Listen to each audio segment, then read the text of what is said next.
This is KGW News at Sunrise. A new gun control bill is now headed to the Oregon Senate after hours of debate on the House floor. There's times I wish it were bolder, but I'm really proud of the work that we've done. I am passionately and wholeheartedly no on this measure. How the bill is trying to curb gun violence in the state. Plus, you cannot rebuild trust from a breach of this magnitude. Talking about Oregon's Secretary of State Shemia Fagan stepping down from her role just one day after she resigned from her side job as a consultant with a cannabis company. We'll have more on that coming up here in just a moment. And Oregon is giving major incentives to community sites and businesses that install electric vehicle charging stations starting next month. We'll get into how the program works. That is coming up at 5:15. That is the latest installment in our KGW Good Energy series. Chris McGinnis will join us for that coming up here, as you mentioned, at 5:15. Yep. Rodney Hill in his normal. See, usually Brenda's here, and I don't get to touch Rodney like this so easily.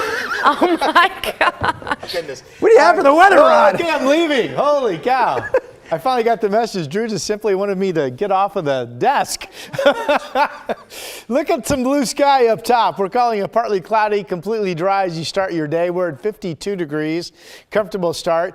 Today has the potential to be a gem, to be really nice. Certainly dry weather is a possibility throughout the day. 64 at noon, 72 at 5 p.m. Now notice thunderstorm chance. We are expecting storms this afternoon and this evening to pop over the Cascades. Those storms may stay in the mountains, and if they do, we'll simply be dry, but keep an eye a little bit later today off to the east. Back to you. All right, more from Rodney coming up here at about 5:08 right now. Our top story this morning, the reaction to Shemia Fagan's resignation as Oregon's Secretary of State. She announced that decision on Tuesday, just one day after stepping down from her side job as a cannabis company consultant.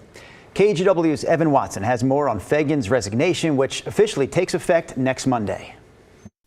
At first, Oregon Secretary of State Shemia Fagan apologized, saying she used poor judgment and would end her contract with marijuana dispensary chain LaModa. I am sorry for harming the trust that I and so many others have worked so hard to build.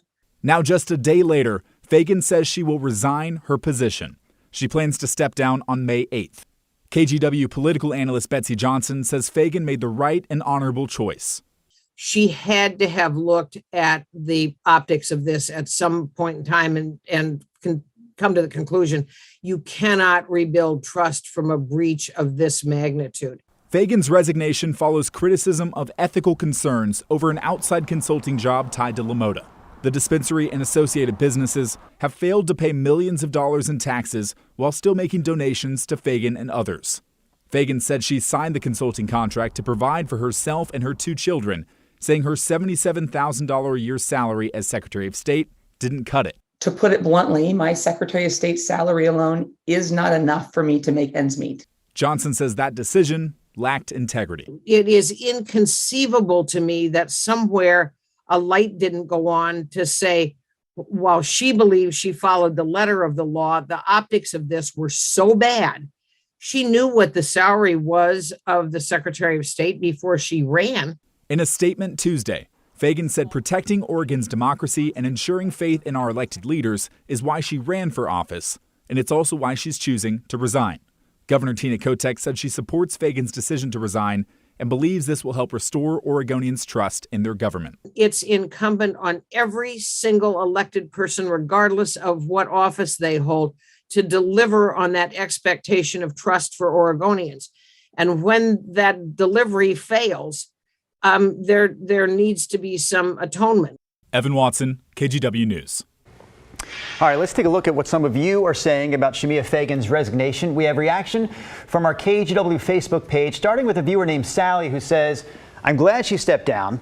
She crossed the line, but might also need to look at the salary for that level of position. Next up is Cindy, who was a little less understanding. She said she messed up. It's not a partisan issue. It was a dumb, opportunistic, self-serving move. And then finally, Francine, looking at what's happening next. So she asked, do we get a special election to determine the next Secretary of State? The simple answer to that is no.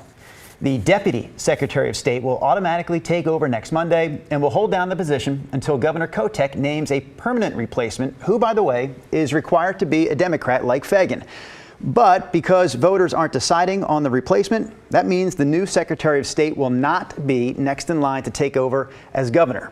Instead, State Treasurer Tobias Reed would now take over if something were to happen to Governor Kotek. An Oregon bill focused on curbing gun violence is now on its way to the Senate. The House passed it yesterday.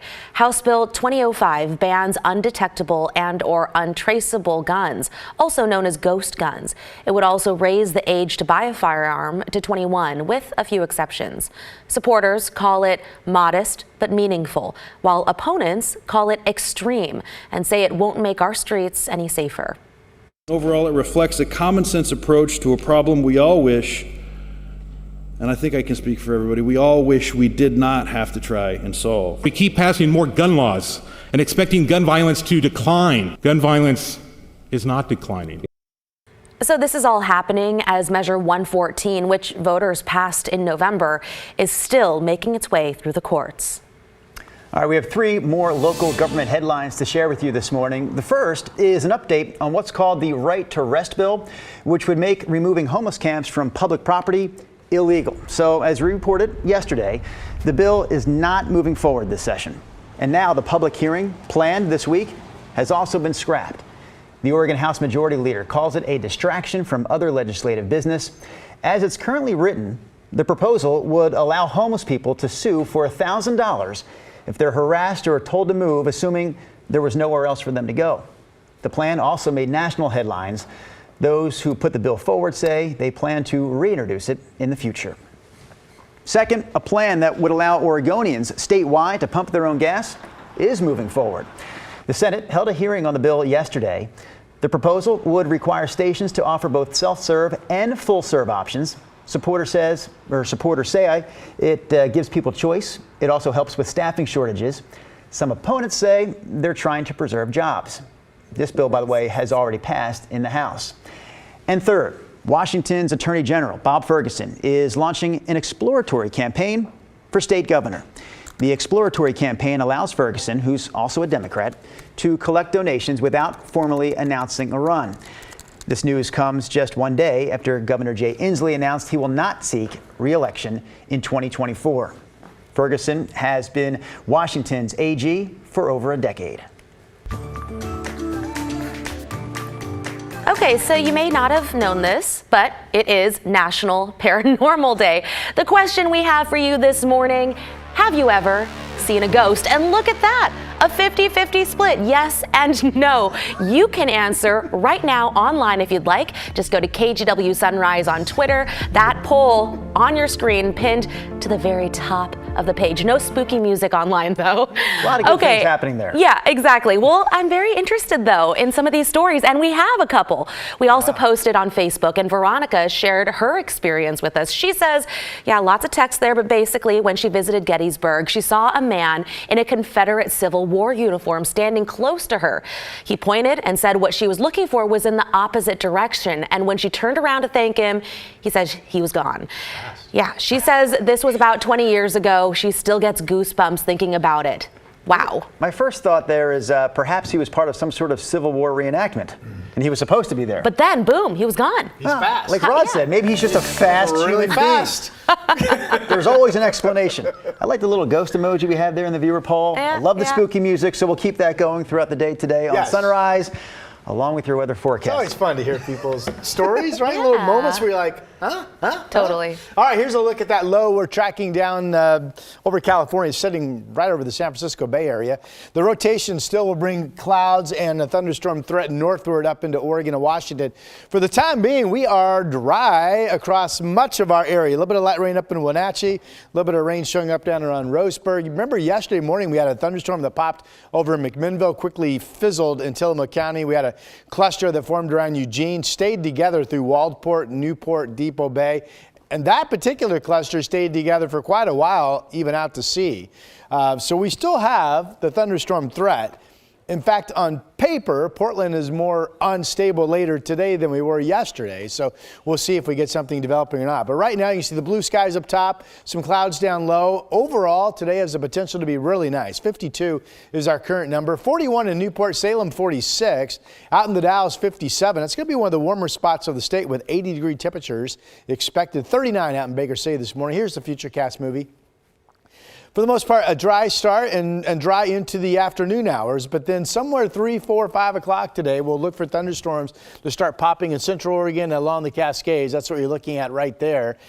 Models have been really consistent on, for the most part, keeping these storms in the Cascades and just migrating them mostly to the north. So if that's the case, we certainly have the potential to be dry. But remember, we're really unstable. It wouldn't take much for a storm to pop here in the valley later today into this evening as well. So we'll just kind of keep an eye to the sky. And if you think about it, and you're out later today, just look off to the east and you'll probably see those building towering cumulus clouds over the Cascades. Here's tomorrow morning. We certainly still expect showers and decent chance of rumbles of thunder in the valley up into southwest Washington tomorrow morning as well. So we'll keep an eye on that. 72 today, clouds 62 tomorrow. Wet start to the day for not everybody, but many of us. Showers on Friday. We're back into the cool weather. The weekend could be more dry than wet. In fact, both days have the potential to be fairly dry, I think. And then rain more likely on Monday. That's your forecast for now.